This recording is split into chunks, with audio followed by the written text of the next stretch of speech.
खबर से आपको रूबरू कराते हैं। बीजेपी ने राष्ट्रीय कार्यकारिणी की घोषणा कर दी है। पार्टी के राष्ट्रीय अध्यक्ष जेपी नड्डा ने राष्ट्रीय पदाधिकारियों की नई टीम की घोषणा की है।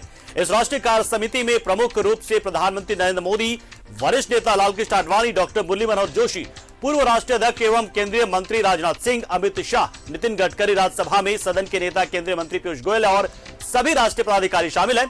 राष्ट्रीय कार्य समिति में 50 विशेष आमंत्रित और 179 स्थायी आमंत्रित सदस्य को शामिल किया जा रहा है। इनमें मुख्यमंत्री, उप मुख्यमंत्री, विभिन्न विधानसभा और विधान परिषद के विधायक दल के नेता, पूर्व उप मुख्यमंत्री, राष्ट्रीय प्रवक्ता, राष्ट्रीय मोर्चा अध्यक्ष, प्रदेश प्रभारी, सह प्रभारी, प्रदेश प्रभारी और अध्यक्ष शामिल हो रहे हैं। इसमें प्रदेश अध्यक्ष शामिल हो रहे हैं। तो ये बड़ी खबर है।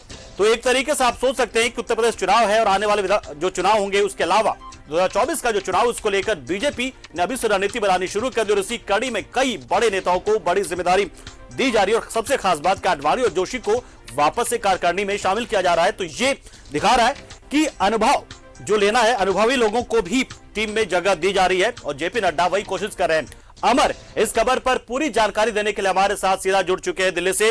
अमर, निश्चित तौर पर अभी से लग रहा है कि 2024 की तैयारी शुरू है और 2022 तो मन में है ही कि बीजेपी किस तरीके से 2022 में यूपी चुनाव निकालती है।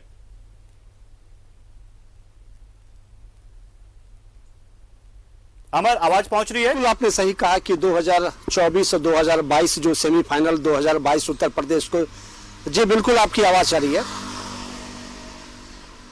जी अमर, 2024 से 2022 की जो बात कर रहे हैं कि वो बिल्कुल साफ है कि सेमीफाइनल सामने है और मार्च में चुनाव होनी है उत्तर प्रदेश का। यही वजह है कि भारतीय जनता पार्टी ने अपनी कार्यकारिणी की एक लिस्ट जो है जारी कर दिया। इस लिस्ट को अगर आप देखें तो करीबन सभी लोगों को जगह दी गई है, लेकिन दो नामों के ऊपर जो है वो चर्चा नहीं हो पाई है। वो वरुण गांधी है और मेनका गांधी है। इन दोनों को जगह नहीं दी गई है।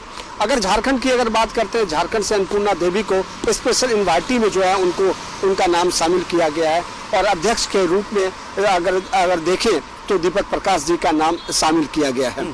सवाल उठता है कि जिस तरह से उत्तर प्रदेश चुनाव है, उस चुनाव को देखते हुए भारतीय जनता पार्टी ने अपने सभी नेताओं को कार्यकारिणी में, उप कार्यकारिणी में और राज्य कार्यकारिणी में या अध्यक्ष में या उपाध्यक्ष में, तमाम जगह में लिस्ट में जारी करते हुए ये दिखलाने की कोशिश की है कि पार्टी सब कुछ बेहतर है और पहले से तैयारी करके चल रही है।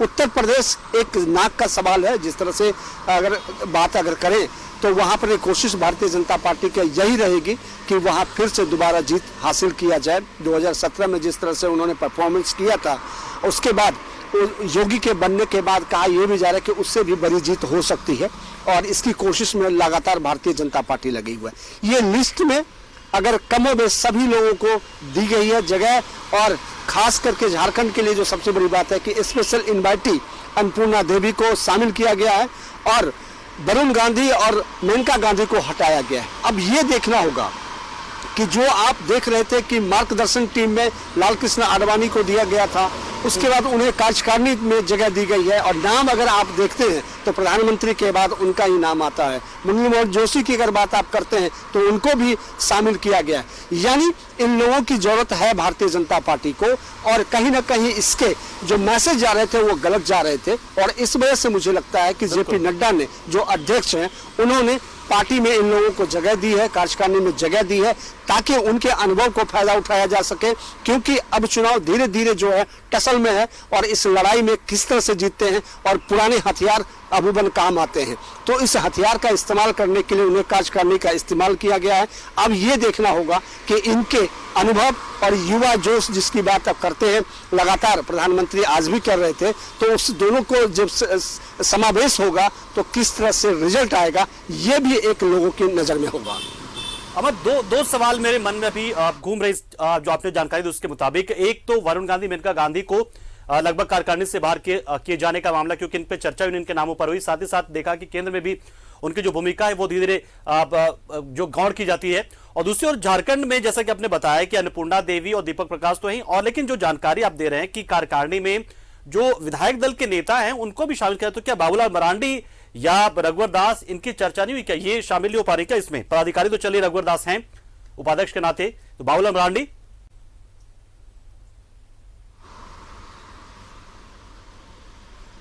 देखिए, बाबूलाल मरांडी जी का जो लिस्ट है एक लंबा लिस्ट है। उसकी अगर लिस्ट की अगर बात करें तो उसमें बाबूलाल मरांडी जी का नाम फिलहाल तो मैंने नहीं देखा है।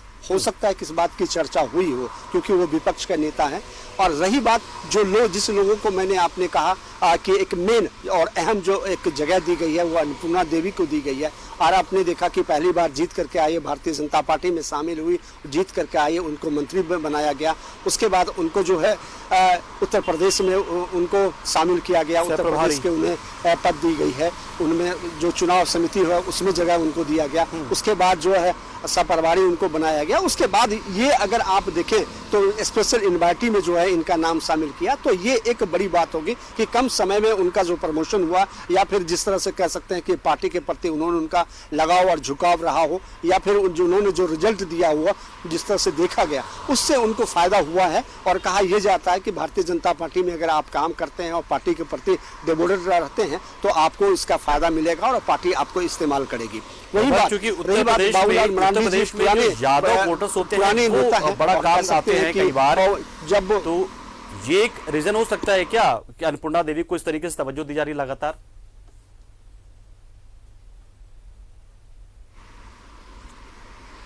बिल्कुल बिल्कुल। यह कहें कि उत्तर प्रदेश की अगर अब आप बात करते हैं तो यह मुस्लिम के बाद अगर सबसे ज़्यादा जनसंख्या जिस किसी की अगर है परसेंटेज में तो वो यादवों की है।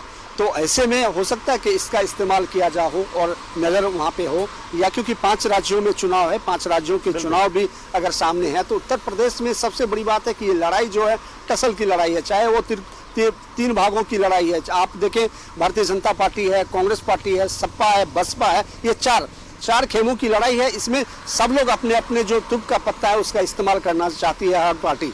और मुझे लगता है कि भारतीय जनता पार्टी क्योंकि सरकार है उसके फायदे और नुकसान दोनों होते हैं, क्योंकि सरकार में आप होते हैं तो लोगों के पास बोलने के लिए भी आते हैं, आपके खिलाफ भी लोग बोलते हैं और आपको भी बोलने का होता है कि हमने ये काम किया था। तो ये दोनों चीजें हैं, उसका इस्तेमाल भारतीय जनता पार्टी करेगी और कोशिश करेगी कि ये जो सेमीफाइनल है उसका फतह करे वो। चलिए, बहुत बहुत शुक्रिया अमर, हमारे साथ जुड़े आप, पूरी जानकारी आपने दी और लगभग हर पहलू को आपने बताया कि किस तरीके से गठन किया गया है कार्यकारिणी का और इसमें पुराने लोगों को जगह दी गई है, क्योंकि साफ था कि संदेश से गलत जा रहा था।